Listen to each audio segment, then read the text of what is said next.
Good morning, everybody, and welcome back to Coffee with Craig. It is a fine Friday morning. I hope you guys have some fun things planned for the weekend. Maybe have a chance to play with some toys. That's what I'm looking forward to anyway. So anyway, you guys know this is Coffee with Craig. This is where we talk about everything firearms related. We talk about politics, culture, finance. We talk about news, media, movies, you name it, all relating to firearms and the Second Amendment, trying to bring to them a little bit of what I like to call uncommon sense, because as you all know, common sense is not that common. In fact, it is often common nonsense. So please make it a point to like and share this video feed, whether on YouTube or on Facebook. Like and share.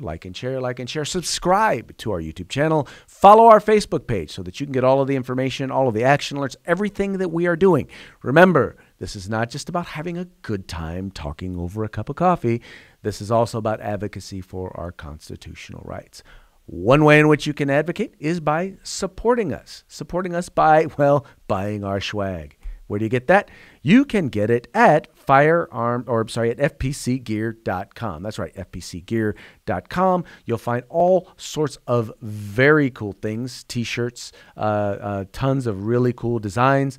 We've got everything from our Don't Tread on Me Gadsden flag T-shirts, our gun rights T-shirts, as well as our Right to Bear Arms T-shirts. So all of them are available there on FPCgear.com.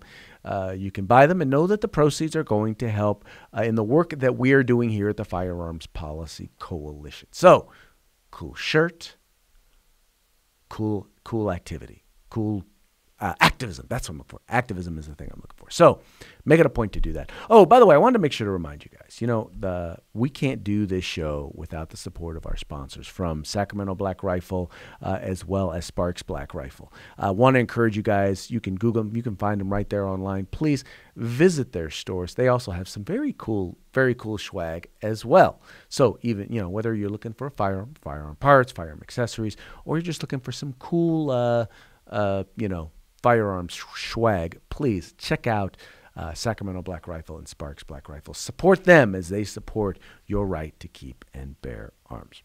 Well, we all know that not everybody supports our right to keep and bear arms, and that is unfortunate. Well, for those of you who were not aware, recently Mr. John Chang. John Chang is a candidate for governor here in the state of California. He's so bad. His poll numbers are so bad that he's even trailing the Republican candidates in California for governor.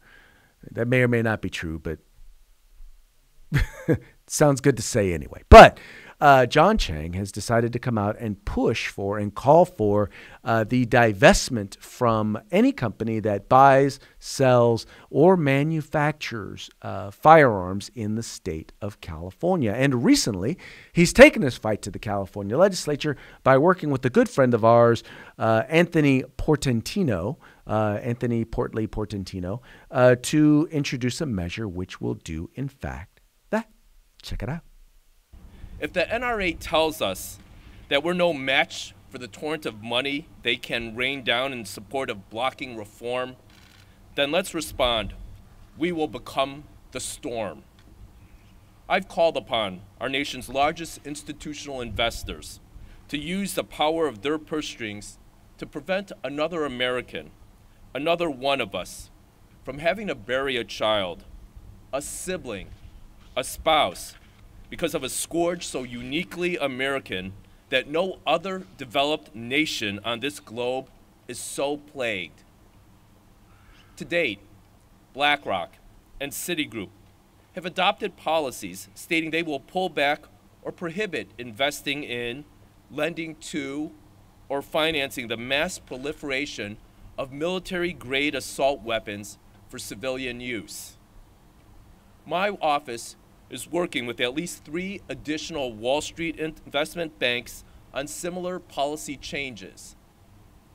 And today, I am joined by esteemed members of our state Senate and Assembly member, Senator Anthony Portantino, Assembly member, she'll be here in a moment, Eloise Gomez Reyes, and Assemblymember Mike A. Gibson to announce that we have introduced a bill that would require both CalSTRS and CalPERS to stop plunking taxpayer dollars and employee pension contributions into weapons that this state has already outlawed. Okay, so let's talk about how dumb an idea this is. First of all, understand once again, this is a guy who is, he's trying to steal some of the thunder from gun-grabbing Gavin Newsom. So he's trying to say, this is my way in which to stand up and fight against the evil gun makers. But, you know, the problem with what the member here or what the individual here is proposing, well, is that, you know, one of the things about these pension funds is these are pension funds that people rely on. I mean, we're talking hundreds of thousands, not millions of people depend on for their retirement, meaning these funds need to be profitable. So if they're going to be profitable, shouldn't you then, is not your first obligation to make sure that you are doing the best that you can for your investors, for in this case, for the retirees? Well, I'm sorry, but this is already an individual who's already proven, who's asking an entity who's already proven that they can't manage money to make an even worse decision by not investing in the most profitable investments that they can possibly invest in. I'm talking about CalPERS and CalSTRS. Check it out. Now, the California Public Employee Retirement System, or CalPERS as it's called, is the largest public pension system in North America. In fact, it has nearly 2 million members and more than $300 billion in assets. Still, it is underfunded. And today, the board of CalPERS voted to require state and local governments to pay more if they're going to keep providing those pension benefits that they've promised to certain public employees. CalPERS members are public employees, like California Highway Patrol. They work for schools and local governments, too, like the Alameda County firefighters. And these hundreds of thousands of people may be paying more for that pension. And in order to pay that benefit, you have to pay from 3 sources, and those 3 sources are either the investment returns, the employer contribution, or the employee contribution. Right now, 64% of pension benefits come from investment returns, 22% are from state and local governments, and 13% are from employees. Today, CalPERS voted to decrease the expected returns on investments from 7.5% to 7%. That means the state and local governments and employees will have to pay more to make up that shortfall. So let's be clear here. They're losing money. They're already losing money. They're already not bringing in enough money to cover the obligations. And so what they're going to do now is they're now going to inject their political perspective into the investment funds that are going to affect employees. Now, mind you, honestly, the thing that's so funny about this is if you look at how much money is invested, and there was an article out that the AP article that points out that of that money, you're talking about probably about $300 million of that money actually is invested in retailers, and a huge chunk of that, quite frankly, is in Walmart, who, oh, by the way, doesn't sell semi-automatic centerfire rifles anymore. So what exactly are they going to do? What companies are they in fact going to have to divest from? Because see, there are companies out there that do make weapons that are military grade that are banned for civilian use. Companies like Boeing. Are you going to divest from Boeing? GE, once again, these are military contractors, but they do make firearms or they do make weapons that are military grade. Are they going to divest from them? Here's an even better one.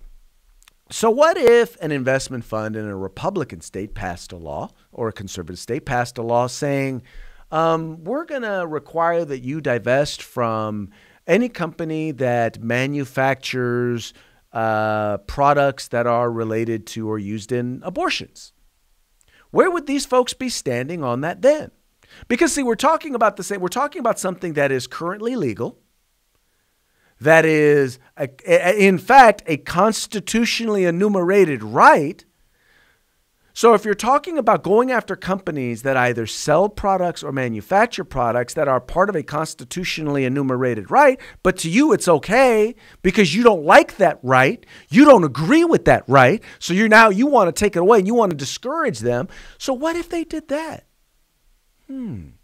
So if you make any surgical tools that could potentially be used at an abortion clinic, or how about this? Rubber gloves. If you manufacture or sell rubber gloves and rubber gloves can be used in an abortion, well, we need to divest from you. See, this is what happens when you have people. See, when you have people getting outside of their lane. Let me tell you what an investment fund is, Mr. Chang. Since you don't seem to know, an investment fund is about maximizing the profit and the return. In this case, it's a retirement fund, meaning that you want to deal with things and specifically address issues that affect the return that will impact people when they retire, because ultimately you're responsible for making sure that people have the money that you committed to give them when they retire. And when you fail at your job, when CalSTRS and CalPERS boards fail at their job, in this case because of your mandate, well, guess what? The taxpayers wind up on the hook. We wind up having to pay the bill over your stupidity. I mean, we wind up paying the bill for your stupidity anyway. But in this particular case, it's avoidable. But you're running for governor. You have to get in the news. So the rest of us have to suffer. I don't know where else to take this. I don't know how else to communicate the fact that this is beyond. Look, stay in your lane. Go run for something financial. Go work for one of your investment banker firms, these ones that you are working with. And here's the thing that I would say to them.